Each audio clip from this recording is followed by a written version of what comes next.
Today, we call social media a mental health crisis. I wonder, are we actually understanding what it's doing to us? In 2025, just last year, Australia did something that made the world pause. It banned social media for kids under the age of 16. This video is about social media and us, about the moments it helped us connect and the moments it quietly hurt us. It's about asking whether the world has finally started protecting young minds, or is it just admitting that we are losing control? And it ends with a question that no longer can be avoided.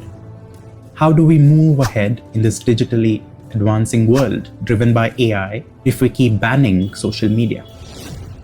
Yes, Australia executed a complete ban. TikTok, Instagram, Snapchat, YouTube, Reddit, X, all minors' accounts were shut down and new ones were blocked. And when I first read this, my reaction wasn't agreement or anger. I was wondering that have we finally reached a breaking point with social media? Or are we mistaking urgency for understanding? So what actually happened? Let's get to the facts and not reactions. In Australia, children under 16 can no longer create or keep social media accounts. The existing profiles are deactivated. Well, parents and children aren't being punished. Instead, social media companies are held responsible. They're facing fines up to $49.5 million for failure of keeping minors off their platforms, which honestly, Meta will recover in just 1.5 hours. This matters because for the first time, the government is saying maybe the problem isn't how children use social media, but how these platforms are built. But why did the ban happen? And more importantly, why now? A government study found that 96% of children aged 10 to 15 were already on social media. And it didn't stop there. 7 out of 10 children have seen harmful content. More than half of the youth have been experiencing cyberbullying. 1 in 7 have reported grooming-like behavior. And at this scale, it stops being a parenting issue and starts looking like a public health question. But here's where I hesitate, because here's the thing. We hear constantly that social media is ruining mental health, because when something is said often enough, it starts seeming obvious, even when it isn't. So I keep asking myself if we are clearly seeing the cause, or are we just responding to the latest headlines? Well, psychology calls this availability bias, when dramatic experiences shape our beliefs more than quiet realities. And the research complicates the story. It shows that problematic use, and not just high use, is where harm really concentrates, which raises an uncomfortable question. Are we solving the real problem or just removing the visible one? Now, I want to pause here. I have spent a lot of time reading, going through research articles, expert opinions, podcasts, interviews, and it wasn't that satisfactory because this topic isn't theoretical.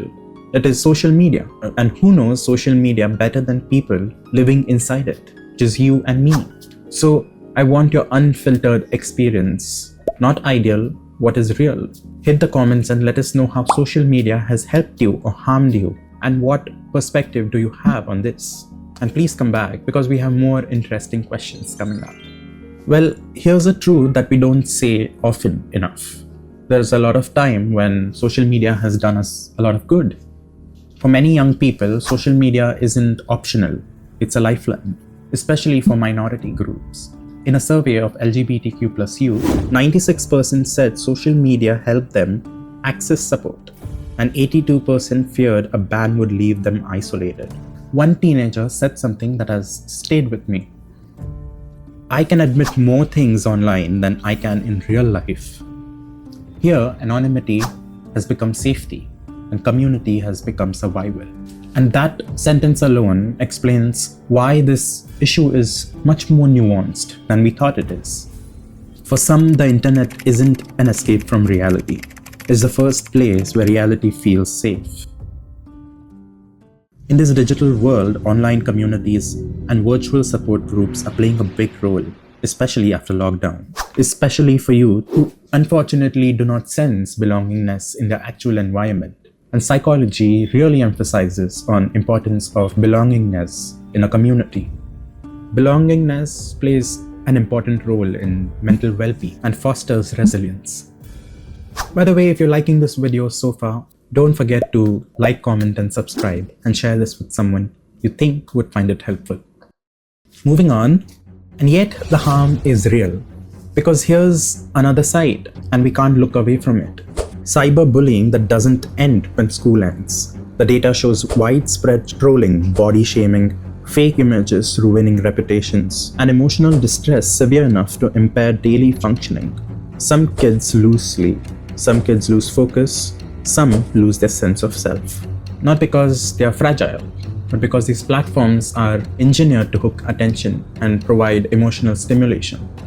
This is not a failure of willpower. It is a mismatch between human psychology and platforms designed for engagement. Because platforms care about engagement, not your mental health. Tech companies argue that the ban is flawed. They say it's easy to bypass. They raise real concerns about data privacy since age verification requires storage of sensitive personal information.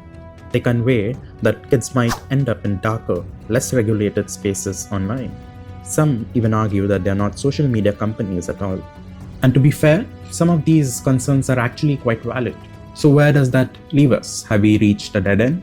Have we reached a point where we have to choose between connection and protection, well-being and belongingness? Can we compromise one for the other? Well, I don't think so.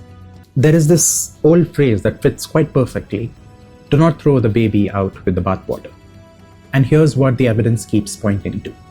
Across research studies and global health recommendations by WHO, the same ideas keep resurfacing. Teach digital literacy early, not just rules. Make mental health support accessible and stigma-free. Because the youth wants to know and express about things that society frowns upon. So tell me, where are they supposed to find a safe space to express otherwise? For this, it's important for them to talk openly at schools, at homes. It's important to train educators and healthcare workers for digital realities. And here's where we reach the most important point of all. Hold the platform accountable and the person who built it, and not just the ones who are using it. This isn't about banning childhood from the internet. It's about preparing young people to live inside it safely. Now here's the big question. AI is moving fast. Digital platforms are evolving much faster. And to be honest, humans are not. AI is gaining a lot of power, which is accessible to everyone. But humans are not holding themselves responsible enough to use it wisely. Because with great power comes great responsibility. It has to go hand in hand. Because I'm seeing headlines where people are using AI to generate naked pictures of people, ruining reputations, creating deep fakes. So the real question maybe isn't whether kids should be online. It's, can we help them grow at a faster pace and to foster awareness that can teach them to be more responsible? As one WHO expert puts it, young people should rule social media, not have social media ruling them. Well, this video isn't asking you to pick a side. It's asking you to reflect. The purpose of this video is to create a safe space where you can share your experiences, share what is your viewpoint, not what is ideal, but what is your story. Has social media helped you or has it caused you harm? Let us hear you. So hit the comments. And if you like this video and found it helpful, don't forget to like, comment, and subscribe, and share this video with someone you think it would help. Until next time.